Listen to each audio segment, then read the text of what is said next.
High, আজকে আমার lunch box dinner বক্সে আছে চাউমিন।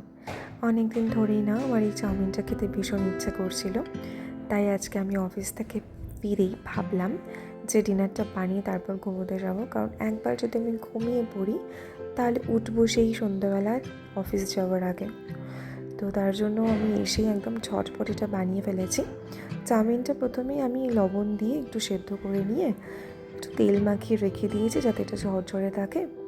এরপর আমি তেলের মধ্যে একটু লবণ দিয়ে এর মধ্যে গাজর, বিনস ভালো করে ভেজে নিয়ে পেঁয়াজ কুচি, কাঁচা লঙ্কা কুচি দিয়ে সবটা ভালো করে নেড়েচেড়ে ভেজে নিয়ে একটু নরম হয়ে আসলে সবজিগুলো এর মধ্যে আমি 2টো ডিম ফাটিয়ে দিয়ে দিলাম।